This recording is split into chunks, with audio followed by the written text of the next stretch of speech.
अजी इस मुल्क का खतरा ना हिंदुओं से है ना मुसलमानों से है। अजी इस मुल्क को तकलीफ है तो सिर्फ बेईमानों और गद्दारों से है।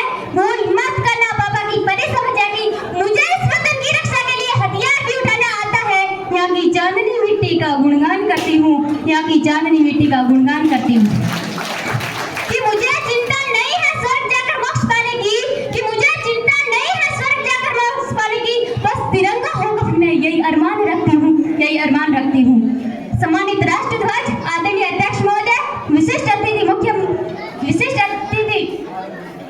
महोदय, परमाचार्य प्रधानाचार्य महोदय, सरपंच साहिबा और मेरे गुरुजनगण, ग्राम से पधारे हुए ग्रामीण जनों और मेरे साथ पढ़ने वाले प्यारे भाइयों और बहनों, सबसे पहले मैं आज इस राष्ट्रीय पर्व पर आप सभी का अभिवादन करती हूँ।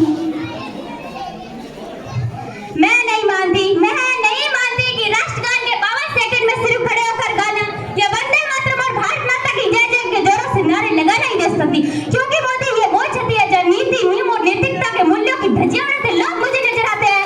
यह वो छठी है जो सत्य, अहिंसा, सदाचार, साथ और स्नेह जैसे मूल्यों को की भावना से लोग मुझे नजर आते हैं। यह वो छठी है जहाँ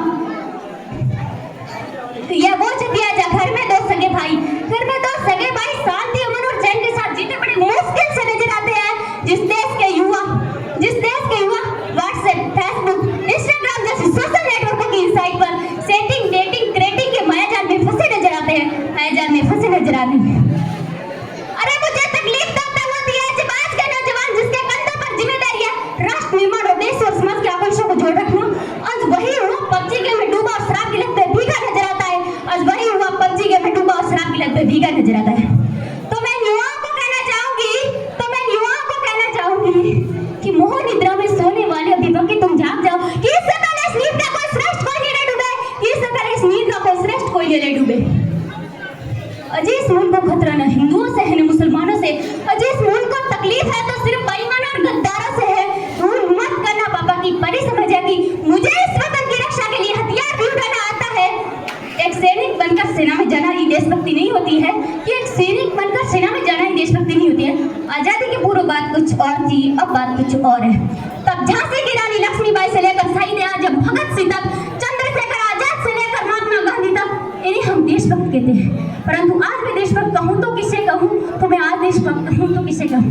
अपने परिवार, समाज और राष्ट्र के प्रति समर्पण का भाव ही देशभक्ति, अर्थात तरह के युग में आने वाला तूफान ही देशभक्ति, और धर्म लोग को पछाड़कर ईमानदारी से किया गया हर काम ही देशभक्ति है। धर्म लोग को पछाड़कर ईमानदारी से किया गया हर काम ही देशभक्ति है। एक पत्रकार अपनी पत्रकारिता पूरी ईमानदारी के साथ करे तो वो देशभक्ति है। एक गरीब बीमार बुजुर्ग को दवाई दी जाए तो वो देशभक्ति है। एक शिक्षक पैसों के लिए नहीं वरन विद्यार्थी को आगे बढ़ाने के उद्देश्य से बढ़ाए तो वह है देशभक्ति। और आज के नौजवान युवा इस वतन के खातिर दूसरों को मारने के लिए नहीं, पहले खुद मरने के लिए तैयार हो तो वो है देशभक्ति। तो आज के नौजवान के बारे में मैं कहना चाहूंगी कि अजी इस मुल्क को खतरा न हिंदुओं से है न मुसलमानों से। अजी इस मुल्क को तकलीफ है तो सिर्फ बेईमानों और गद्दारों से। भूल मत करना पापा की परी समझेगी, मुझे इस वतन की रक्षा के लिए हथियार भी उठाना। तो मैं देशद्रोही के बारे में 2 लाइन कहना चाहूंगी कि ए हवा में जहर बोलने वालों, फिर शायद तुम हमारे इशारों से ही बदल दिए गए। तो क्या तस्वीर बदलेगा मेरे हिंदुस्तान की? शेरों के जिक्र में मां भारती बसती है, शेरों के जिक्र में मां भारती बसती है। और अगर मैं बात आज महिलाओं की करूं तो महिलाएं आज आरक्षित नहीं बल्कि सुरक्षित करने की जरूरत है, क्योंकि आज कन्या भ्रूण हत्या, बाल विवाह या यौन शोषण, बलात्कार जैसी समस्याएं बढ़ती नजर आती है। तो नारी सशक्तिकरण में 2 पंक्तियां कहना चाहूंगी कि इस वतन की रक्षा का हक लड़कियों को भी है, इस वतन की रक्षा का हक लड़कियों को भी है। इतिहास की किताबें उठाकर देख लो जिसको भी हमारी काबिलियत पर शक है, इतिहास की किताबें उठाकर देख लो जिसको भी हमारी काबिलियत पर शक है। एक माँ बनकर हर दर्द को सजाना आता है, एक बहन बेटी बहू बनकर हर गम को छुपाना आता है। और रसोई में सिर्फ मैंने नहीं सहने साहब, मुझे इस वतन की रक्षा के लिए हथियार भी उठाना आता है। और अब भारत माँ की बेटी हूँ, तैयार हूँ सरहद पर सीने पर गोली खाने को। भारत माँ की बेटी हूँ, तैयार हूँ सरहद पर जाकर सीने पर गोली खाने को। और मुझे इस वतन की रक्षा के लिए, मैं इस वतन की रक्षा के लिए कंधे से कंधा मिलाने आई हूँ। मैं अपनी वतन की रक्षा के लिए कंधे से कंधा मिलाने आई हूँ। और अगर मैं बात आज राजनीति करूँ तो मुझे राजनीति से कोई परहेज नहीं है, वरन परहेज राजनीति करने वाले राजनेताओं की नीति से है, वरन परहेज राजनीति करने वाले राजनेताओं की नीति से है। चुना हुआ उम्मीदवार राजा नहीं बल्कि सेवक होना चाहिए, कि चुना हुआ उम्मीदवार राजा नहीं सेवक होना चाहिए, जो जनता की हर समस्या का निदान कर सके, जो जनता की हर समस्या का निदान कर सके। तो राजनेताओं के बारे में मैं दूं, और हाँ, संसद में लड़ झगड़ कर नहीं, सोच समझ कर फैसले लिए जाएंगे, तब हमारा राष्ट्र निर्माण संभव होगा, तब हमारा राष्ट्र निर्माण संभव होगा। और राजनेताओं के बारे में मैं 2 लाइन कहना चाहूंगी कि जिन्हें में हार समझ बैठे अपना गला सजाने को, कि जिन्हें में हार समझ बैठे हैं अपना गला सजाने, वही नाक पर बैठे हमी को काट खाने को, वही नाक पर बैठे हमी को काट खाने को। आज भ्रष्टाचार, राजनीति, काले धंधे इस देश के प्रमुख मुद्दे हैं। चाहे इंसान तो चढ़ जाता है पर इंसानियत चोट खा जाती है, चाहे इंसान तो चढ़ जाता है पर इंसानियत चोट खा जाती है। इस धन से हम सोने की चैन तो खरीद सकते हैं पर नींद चैन की सो नहीं सकते, नींद चैन की सो नहीं सकते। हमारा राष्ट्र निर्माण तब संभव होगा जब प्रत्येक किसान के खेत में पानी पहुंचाया जाएगा।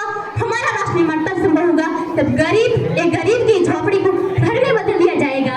हमारा राष्ट्र निर्माण तब संभव होगा जब स्कूलों में आइंस्टाइन बाबा के साथ साथ गांधी, नेहरू, सरदार भगत सिंह, स्वामी विवेकानंद, सुभाष चंद्र बोस, राजगुरु और राम प्रसाद बिस्मिल जैसे नेताओं की जीवनी भी पढ़ाई जाएगी। और हमारा राष्ट्र निर्माण तब संभव होगा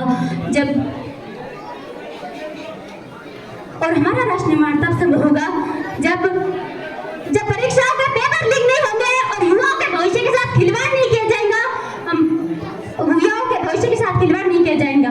और अंत में मैं किसी शायर की पंक्तियों के साथ अपनी तमन्ना के साथ वाणी को विराम देना चाहती हूँ कि काश मेरी जिंदगी में कोई सरहद की शाम आए, कि काश मेरी जिंदगी में कोई सरहद की शाम आए, काश मेरी जिंदगी इस वतन के काम आए, काश मेरी जिंदगी इस वतन के काम आए। और जब कोई पूछे मेरे ना खौफ है मौत का नार जो है जन्नत की, कि ना खौफ है मौत का नार जो है जन्नत की, बस कभी जिक्र हो शहीदों का,